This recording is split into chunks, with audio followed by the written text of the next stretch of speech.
nkuzana ijambo rikubwira ngo abantu bakoreye Imana n'abantu babanye n'Imana nubwo bataha, nubwo bapfa, nubwo baba batakiriho, urubyaro rwabo Imana ijye rwibuka. Nagira ngo uyu munsi nkubwire ngo ugerageze gusenga kandi usengera mu mirimo. Usenge usengera mu mirimo. Ukorera Imana mu mirimo. Uvuga ubutumwa uvugira mu mirimo. Uririmbira mu mirimo. Uhanurira mu mirimo. Werekerwa mu mirimo. Mbere na mbere tubanza twige gukora, ndetse mu buryo bwo gukorera Imana, mu buryo bw'ubutunzi Imana yaduhaye, mu buryo bw'amaboko Imana yaduhaye. Niba ari ufashe umufashe, niba ari ujya kubakira umwubakire, ariko dukorera Imana mu mirimo, kuko imbere gatoya ntago Imana ijye twibukira ku masengesho twasenze, ahubwo Imana itwibukira ku mirimo twakoze. Harimo umuntu utwaye Imana ku ruhande kandi agashaka ngo Imana imukore. Harimo umuntu utuje Imana hirya ariko agashaka ngo Imana imuvugeho. Ndagira ngo uyu munsi ubanze utuze Imana muri wowe. Uyu munsi Imana uyituze muri wowe. Uyu munsi Imana igendere muri wowe. Uyu munsi Imana ikorere muri wowe. Yesu ashimwe. Ndabasuhuje, ni Mugeni, mugiye kongera kuganira ijambo ry'Imana kuri Mugeni TV. Nongeye kugaruka utuganira ijambo ry'Imana. Baje kubasuhuza mu izina rya Yesu. Bashimira Imana ko ikomeje kundinda mu bihe bigiye bitandukanye, kandi namwe Imana irabarinze. Turashima Imana, ndetse nabo bitameze neza, abagize ibyago, abarwayi ndetse n'abarwaje, turabifuriza gukomera ndetse no kugomeza kwizera Imana.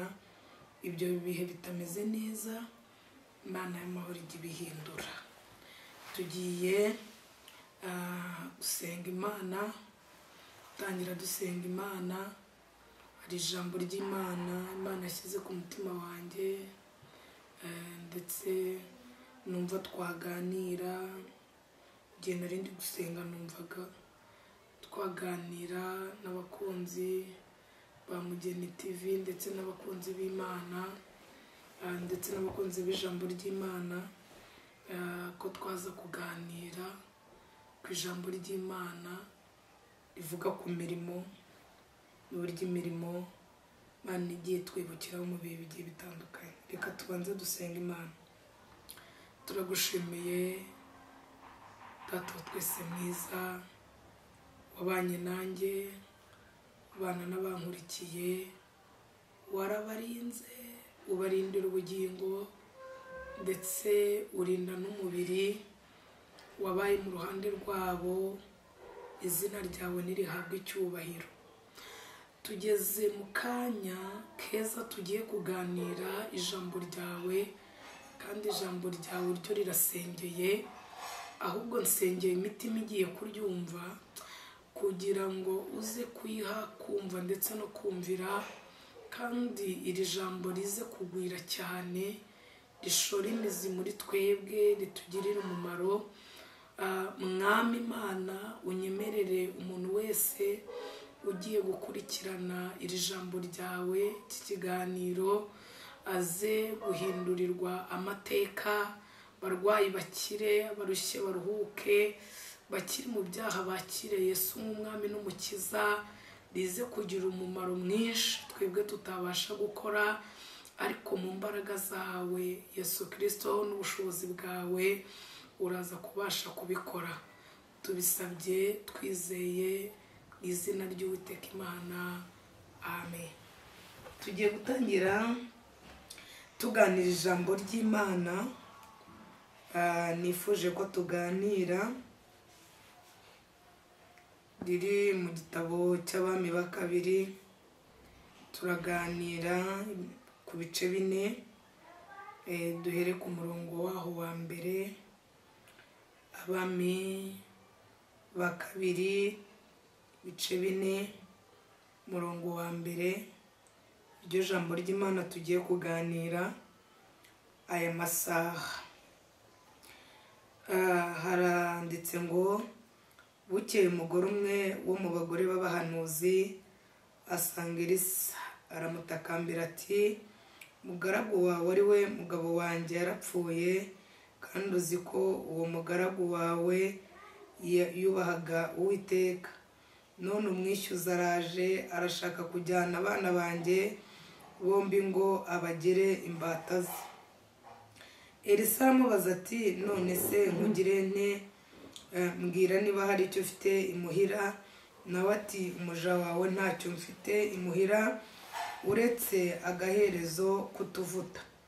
Aramubwira ati genda utire ibintu biri mu busa mu baturanyi bawe bose ariko ntutire biki, maze winjire mu nzu n'abana bawe ukinge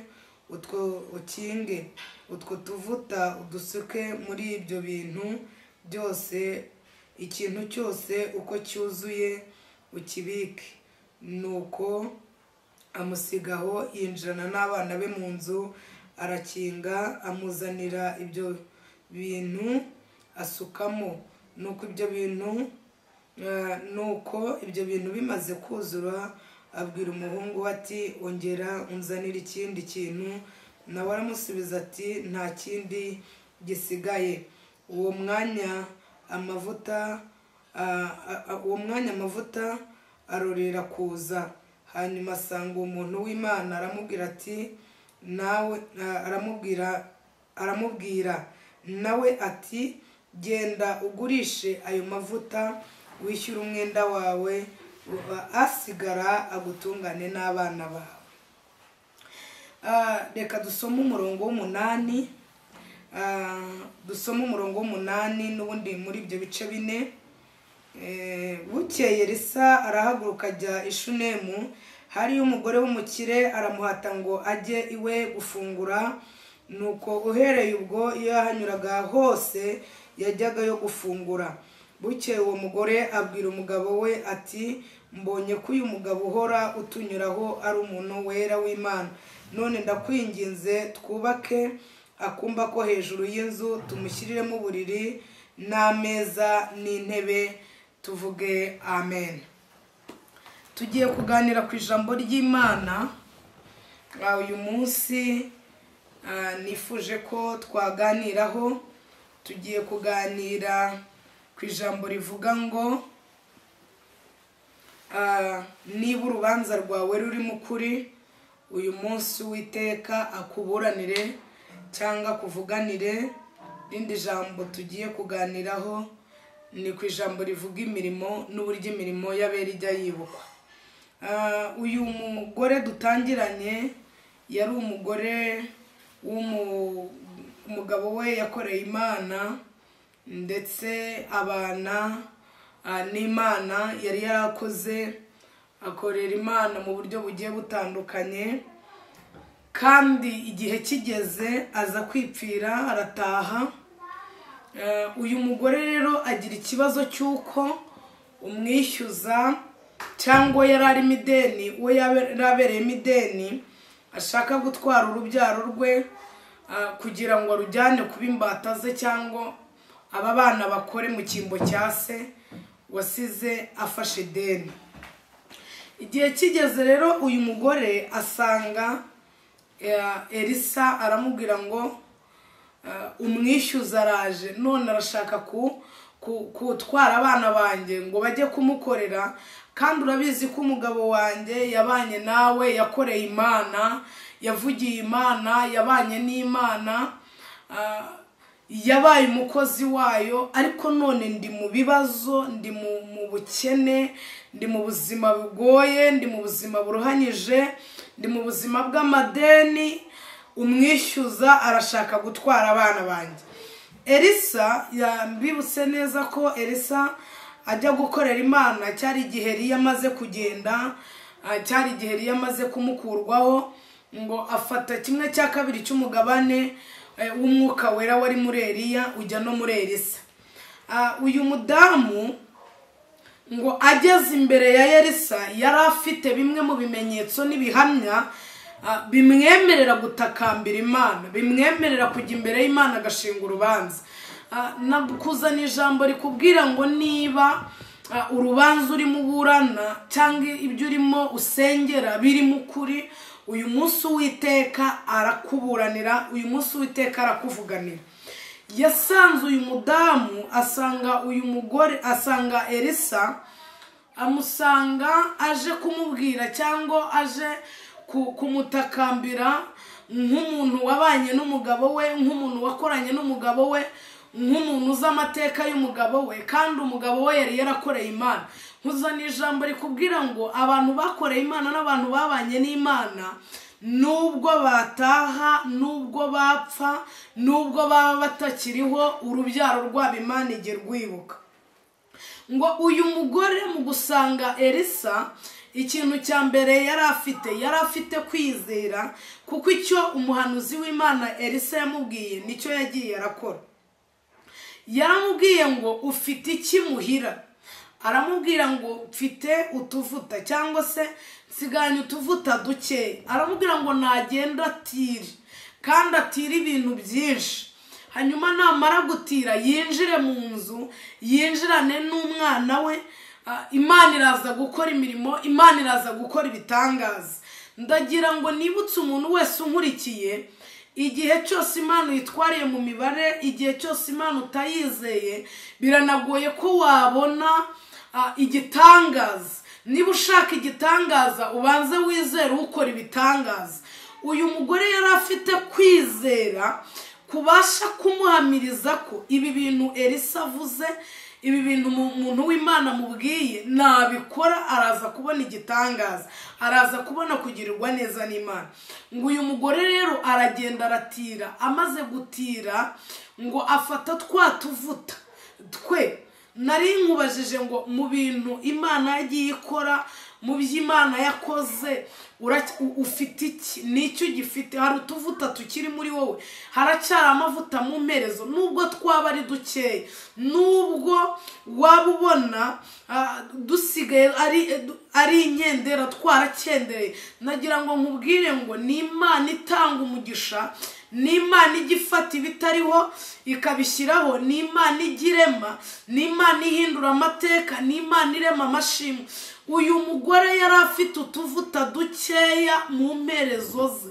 Uyu mugore hari amasengesho yari yarasenze, uyu mugore yabanye n'Imana, uyu mugore yari afite isezerano, uru rugo rwari rwarakoreye Imana cyane ko umugabo we yatashye afite ibigwi by'uko yabanye n'Imana, kandi uyu mugabo yari yarakoreye Imana. Rwari urugo rufite nzayimana, rwari urugo rugifite, rwari urugo rwatunze umwuka wera, rwari urugo rwabayemo Imana, rwari urugo rwabayemo umwuka wera. Ngo asanga Elisa ari utuvuta dukeya, aramubwira ngo ufite iki? Aramubwira ngo haracyari utuvuta dukeya mu mperezo. Ijambo dusamye hasi ni ijambo ry'Imana ngo Elisa yigeze ngo ni umugore w'umushunemukazi, ni inkuru z'umugore w'umushunemukazi, ngo ariko Bibiliya itubwira ngo yari umugore w'umukire, yari umugore Imana yahaye umugisha, yari umugore Imana yagiriye neza. Ngo yitegereje Elisa, ngo yajyaga amunyuraho, bisobanura ko uyu mugore yari atuye ku nzira Elisa yanyuragamo. Ngo yajyaga amunyuraho avuye mu murimo w'Imana, avuye mu ivugabutumwa, akareba umunaniro afite, akareba imvune yavunitse, ngo akamubwira ngo niyinjire iwe ngo basangire. Aramubwira ngo injire iwanjye dusangire. Ngo kuva icyo gihe ubwo Elisa yahanyuraga, cyangwa yahanyuraga avuye mu ivugabutumwa, yarazaga bagasangira. Igihe kimwe uyu mudamu azana cyangwa agira igitekerezo muri we. Muzana ijambo rikubwira ngo iyo icyo ukoreye mu nzu y'Imana cyangwa icyo ukoreye umukozi w'Imana, kenshi buryo uba witabara ntabwo ari ubutabara. Elisa ngo bamutekerezaho, ngo bamurebye babona arimo umwuka w'Imana, babona arimo Imana zera, babona arimo umuntu w'Imana, babona afite umwuka wera, babona hari imbaraga ziri muri we. Ngo we n'umugabo we baravuga ngo reka twubakire Elisa umuntu w'Imana, tumwubakira icyumba cyo hejuru. Tugeze mu gihe kigoye, aho abakozi b'Imana muri iyi minsi aribo bantu basuzugurwa, aribo bantu bateshwa agaciro. Ariko ubundi umukozi w'Imana yakabaye yubashywe, kuko niba umuntu umuboneramo Imana warangiza ukamusuzugura biragoye. Niba umuntu umuboneramo Imana warangiza ukamubona nk'umuntu usuzuguritse, byaba bigoye. Ahantu umuntu ashakira Imana arahubaha. Rero twakabaye twubaha abantu b'Imana, twubaha abakozi b'Imana, kuko tubashakiramo Imana. Ngo uyu muntu rero w'Imana Elisa ngo bamwubakira icyumba cyo hejuru, ngo ndetse ngo bamaze kumwubakira icyumba cyo hejuru ntibamuhaye next yo hanze, ntibamuhaye ahantu habi, ntibamuhaye inzu itakibamo abantu, inzu isuzuguritse, bamushyize hejuru, bamwubakiye icyumba cyo hejuru. Ndagira ngo uyu munsi mu bushobozi Imana yaguhaye, mu by'Imana yakoze ku buzima bwawe, ugerageze kubakira Imana icyumba cyo hejuru. Ngo barangije bashyiramo ameza, bashyiramo intebe, bashyiramo igitanda, kugira ngo uyu muntu w'Imana nazajya aza ajya aruhuka, ajya agubwa neza. Wowe unkurikiye, mu by'Imana yakoze mu buzima bwawe, mu mashimwe Imana yaremye, wibutsa aho Imana yagukuye, wibutsa iby'Imana yakoze, utuje hehe Imana? Harimo umuntu utuje Imana mu gikoni, hari undi uyituje muri anegisi, hari uyituje mu baturanyi, ariko ndagira ngo uyu munsi utuze Imana mu cyumba cyo hejuru, ngo aheza harutaha abandi. Byari muri iyi minsi biragoranye ko umuntu yatuza umuntu w'Imana hejuru muri etaje we akamurara hejuru wakarara munsi. Ariko nagira ngo nkubwire ngo icyo uzajya ujya gukora ari mu nzu y'Imana, ari ubabaye, ari umukozi w'Imana, ujye wumva ko ubwawe witabaye atari utabaye. Ndaje mbabwire uburyo umugore ari we muntu witabaye atigeze atabara Elisa. Ngo Elisa aguwe neza, Elisa aguwe neza, Elisa aryamye nk'umuntu w'Imana, Elisa abonye ibiryo, Elisa abonye amazi yo koga, aruhutse. Ngabwira Gihazi, abwira umugaragu we, aramubwira ngo muri urugo niki wabonye badafite, niki wabonye kibura, niki wabonye. Iyo umuntu w'Imana nezerewe, iyo hari ubuzima bushya abonye, iyo hari icyo umukoreyeho, iyo hari icyo umubibyeho, hari igihe ajya aterwa n'umwuka n'umunezero muri we, akagira bimwe mu magambo akwaturiraho. Ni ahantu Bibiliya twereka Imana avuganye na Elisa, ahubwo Elisa yarategetse, kandi ategekera ku muntu wabikoreye, ategekera ku muntu watuje Imana mu cyumba cyo hejuru. Ndagira ngo uyu munsi abantu twongere kuba mu buzima buramya Imana. Imana yigeze ibwira Abisirayeli ababwira ngo nimumara kurya kandi muhazi, nimuzigere munyibagirwa, nimuzibagirwa Imana, nimuzigere mwibagirwa. Ngo nimumara kurya kandi muhazi, muguwe neza, nimuzigere munyibagirwa. Ngo Abisirayeli bibagirwa Imana, ngo bamaze no kwibagirwa Imana barangije barayigomera. Ndagira ngo nkubwire wowe Imana yagiriye neza, wowe Imana yahinduriye ubuzima, wowe Imana yahinduriye amateka. Nkubajije ngo utuje hehe Imana? Uyu mugore yari umukire, uyu mugore yari afite ubutunzi, uyu mugore yari afite amafaranga, uyu mugore yari afite icyubahiro, uyu mugore yari afite ubutunzi bwose, yari afite amamodoka. Ntabwo Bibiliya tubwira byose yari afite, ariko niba Bibiliya tubwira ngo yari umukire, yari umuntu wakoze, yari umuntu Imana yahaye umugisha. Ariko ngo nyuma yo kumuha umugisha abasha no guhishurirwa, abera abandi umugisha, abera umuntu w'Imana umugisha.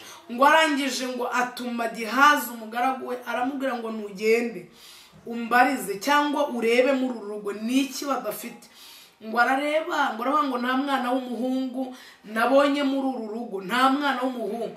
Ngo ahamagaza umugore bwa mbere, aramubwira ngo mbese urashaka kumenyekana ibwami, urashaka kumenyekana ku mugaba mukuru w'Isiriya? Aravuga ngo ngiye nibera mu bacu. Ngo arongera aramubwira ngo ikindi gihe kandi nk'iki gihe ngo uzaba ukikiye umwana w'umuhungu. Ngo yumva, ngo umudamu abanza kubiseka, yumva ntibishoboka, yumva ni ibintu bidashoboka. Ariko nagira ngo mbabwire ngo umugisha urakorerwa, ntabwo umugisha usengerwa. Tugeze mu minsi abantu basenga amasengesho y'iminsi 4, ngo mbone inzu, amasengesho y'iminsi 4, nkora ubukwe, kora imirimo, koresha ubutunzi Imana yaguhaye uyikorera. Nibwo buryo bwiza bwo gusenga, kuko gusenga cyangwa kwizera kudafite imirimo kuba gupfuye. Uyu mugore yari afite imirimo ishobora gutuma yatabara. Nari mubajije ngo imirimo ukora, bimwe mu by'Imana yakoze, urumva uri ku rugero rwatuma Imana yongera kugukorera igitangaza? Uyu mugore hari amateka yari yarakoze, kuko yari yarubakiye umuntu w'Imana inzu, amutuza heza, arangije amushyiriramo ameza, amuha ibiryo byiza, amuraza heza, arabikorera. Byari ngombwa ko abona uyu mwana, ngo Elisa nawe arategeka. Iyo wakoze kandi ugakora neza, ugakora nta bihembo, ugakora nta kiguzi, ugakora udategereje kwishyuza, ugakora ukoreye Imana y'amahoro igikurengera. Ngo uyu mugore ibintu bamwaturiyeho, ibintu Elisa yamwaturiyeho ngo bimubera uko yizeye, ngo asama uyu mwana w'umuhungu. Amaze gusama uyu mwana w'umuhungu, ngo igihe kigeze arapfa. Amaze kuvuka, igihe kigeze arapfa. Amaze gupfa yibuka ko hari umuntu w'Imana Imana yigeze ikoresha amuhanura cyangwa amumubwira, asubira kumureba. Ngo amubonera kure, abwira Gihazi, aramubwira ngo namusatire amenye niba ari amahoro umugabo we cyangwa umwana we. Ngo arangije ngaramubwira ngo umwana wanjye yapfuye. Ngo uwo mwanya Elisa abwira Gihazi, aramubwira ngo enda inkoni ugende ucebure ugusuhuza, ntuvuge paka ugeze ku mwana. Ngo arangije ahereza ububasha cyangwa ubutware Gihazi wo kugira ngo agende ku mwana. Arabanza yinyurira mu mudugudu, arabanza ateranya abantu bose. Tugeze mu minsi igoye, aho Imana yahaye abantu inkoni, ariko basigaye bajya gukora ibitangaza, bakabanza guhuruza abantu, bakabanza kumenyekanisha abantu, bakabanza kubikorera publicité. Bameze nka Gihazi, kuko Gihazi nawe Imana imuhaye ubutware, bamuhaye inkoni yo kuza gukiza umwana. Yarabanje ateranya abantu, ngo amaze kubateranya ngo agere ku mwana, umwana ntiyitsamura, umwana ntiyanyeganyega. Bibiliya irambwira ngo aragaruka ngo ahure nabo. Ngo nyiri inkoni yari yiyizi. Nari nkubwiye ngo uyu munsi nyiri inkoni yiyizi. Hari ibyo umushumba ashaka kuba yarananiwe, hari ibyo umuhanuzi yananiwe, hari ibyo abakozi Imana bananiwe, hari ibyo nawe wananiwe, hari ibyo umuryango wananiwe, hari ibyo amafaranga yananiwe. Ariko nari mvuze ngo uyu munsi nyiri inkoni yiyizi.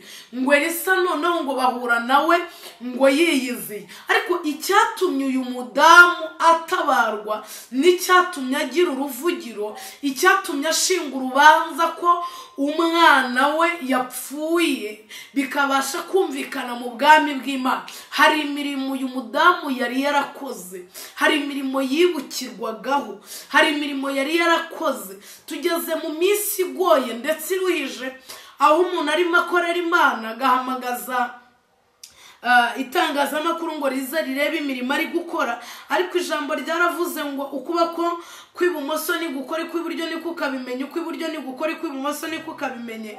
Tugahuruza rimwe na rimwe bikaba ibihimbaza twebwe, ariko ntibihimbaza Imana. Nagira ngo uyu munsi nkubwire ngo ugerageze gusenga kandi usengera mu mirimo. Usengera mu mirimo, ukorera Imana mu mirimo.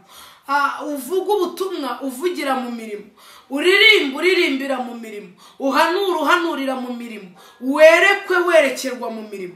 Mbere na mbere tubanza twige gukora, ndetse mu buryo bwo gukorera Imana, mu buryo bw'ubutunzi Imana yaduhaye, mu buryo bw'amaboko Imana yaduhaye. Niba ari ufashe umufashe, niba ari ujya kubakira umwubakire, ariko dukorera Imana mu mirimo. Kuko imbere gatoya ntabwo Imana ijye twibukira ku masengesho twasenze, ahubwo Imana itwibukira ku mirimo twakoze. Imana igitwibukira imisozi twazamutse, Imana itwibukira ku bakene twambitse. Imana ntabwo igitwibukira ku biterane twakoresheje, ahubwo Imana itwibukira ibyo biterane twakoresheje ababitabariwemo, imirimo yahakorekeye, imfubyi zagiye ku ishuri, abapfakazi bagaburiwe. Ndagira ngo uyu munsi usengere mu mirimo, ngo uyu Elisa aje, kuko hari umubano bari bafitanye, hari ubuhamya yari afitanye n'uyu mudamu. Uyu mudamu yari yarigeze arengera Elisa, uyu mudamu yari yarigeze amugaburira, uyu mudamu yari yarigeze amwambika, uyu mudamu hari amateka bari bafitanye, ngo agaruke Elisa ngo yubarara ku mwana, ngo ako kanya intumbi y'umwana irashyuha. Ntabwo ibyawe bishobora gushyuha, kandi mu gihe Imana yari guhaye, subiza amaso inyuma.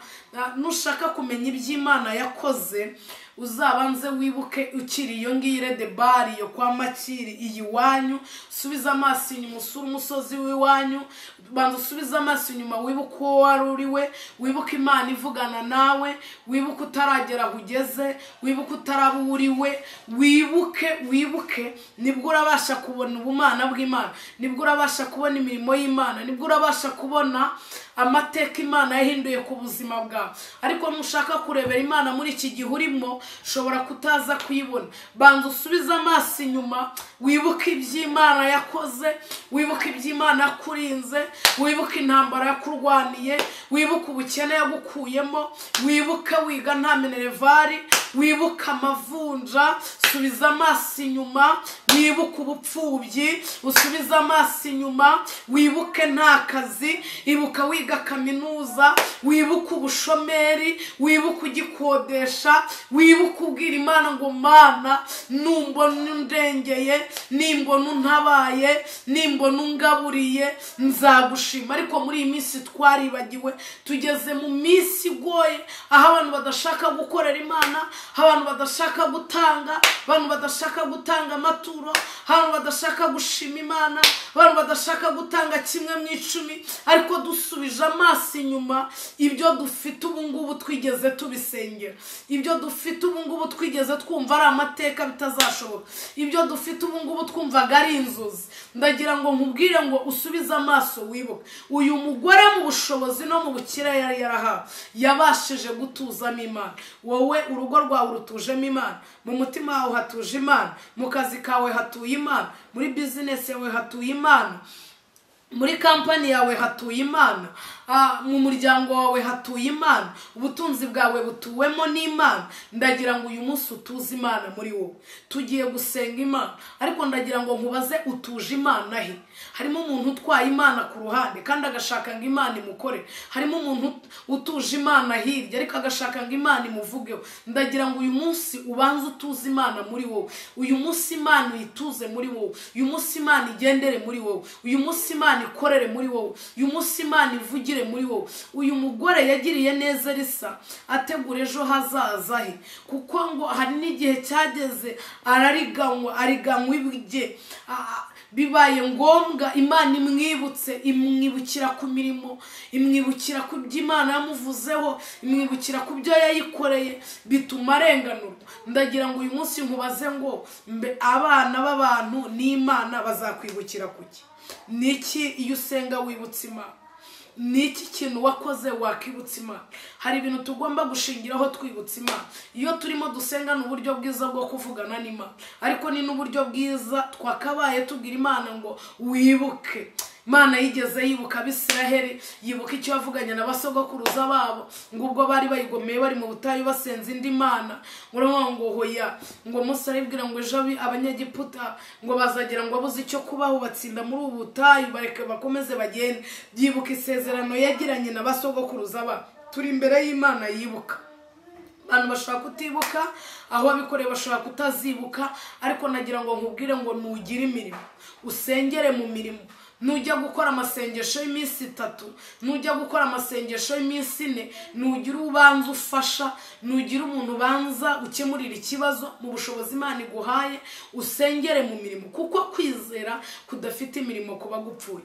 Ngo uyu mudamu yashinze urubanza rufite aho rushingiye. Twari ku ijambo rivuga ngo urubanza uri mushinga imbere y'Imana, niba ari ukuri Imana iraza kukuburanira. Uyu mudamu aho yari yarakuye uyu mwana ndetse n'uburyo yari yaramubonyemo n'uburyo yari yaramubwiwe byamwemereraga gushinga urubanza. Nje kukubaza ngo wowe muri iyi minsi uhagazemo, muri iki gihe urimo urashinga urubanza ushingiye kuki? Ni ikihe gihe urimo? Ni ibihe bintu wakoze? Ni ibihe bigwi? Ni ayahe mateka Imana ikuziho? Ni ayahe mateka abantu bakuziho? Ni iki Imana ikwibukiraho kikwemerera gushinga urubanza? Ijuru rikavuga ngo runaka mujye kumurengera, twumvise gusenga kwe, twumvise gutaka kwe. Ni ikihe kintu uri mushingiraho ushinga urubanza ngo Imana ikurengere? Dufite abantu baje mu gitondo bashaka iby'Imana itanga ariko badashaka Imana. Umuntu agashaka ibitangaza, agashaka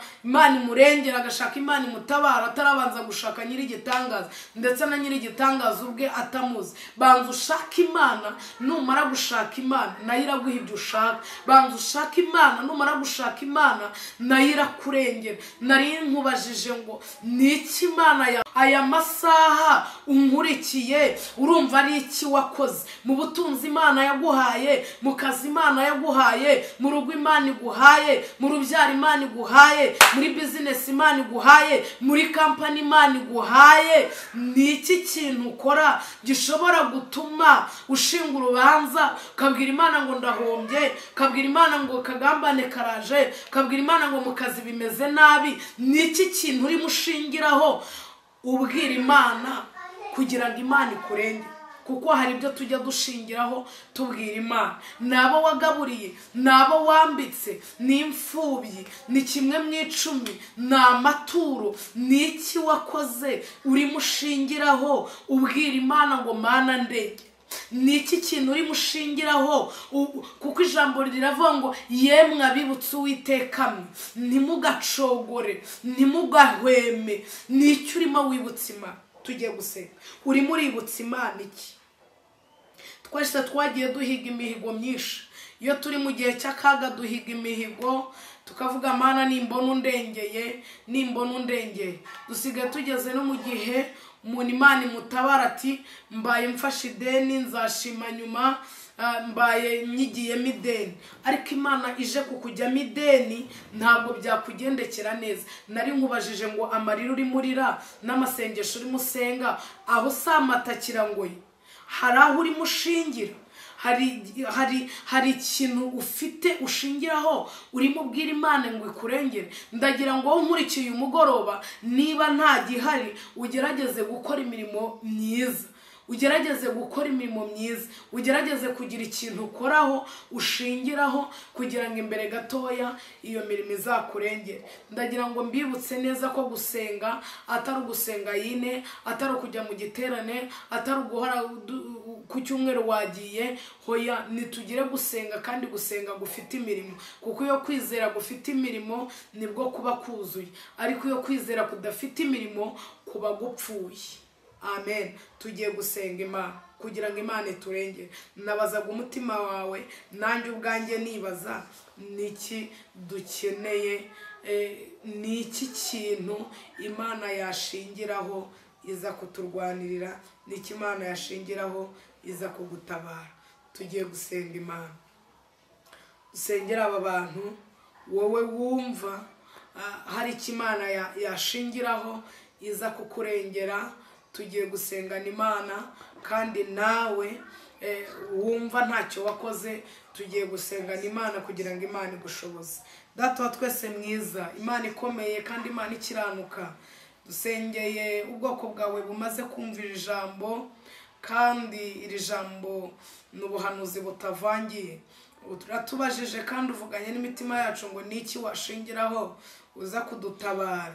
Harimo abakoze imirimo kandi imirimo ijya yibukwa. Nyemerera abakoze imirimo myiza uyibibukiraho kandi ubiture kandi babone kugirirwa neza n'Imana. Hari n'abandi bageze muri Kanani banyerera mu mihanda yaho baragwa bibagirwa intego y'urugendo. Nyemerere nabo ubabyutse kandi mwami ubegure mu izina rya Yesu kugira ngo bashobozwe gukora byose na Kristo. Wongere nabo bashoboze gukora imirimo myiza kuko imirimo myiza niyo tuzibukirwaho. Ijambo niryo rivuga ngo hahirwa abapfa bapfira mu mwami. Umwuka nawe ngo ngo baruhuke imiruho n'imihati kuko imirimo yabo igiye ibaherekeje cyangwa ibakurikiye. Turashima ko niyo mirimo tuzayisanga mu bwami bwo mu ijuru kandi no mu isi tuzakubirwa.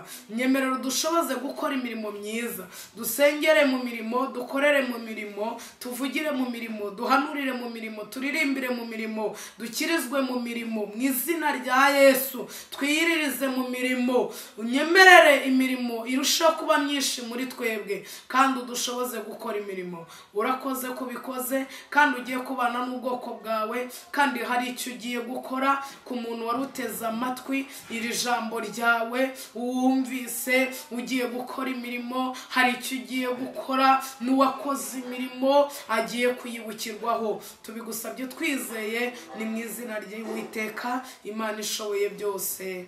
Amen.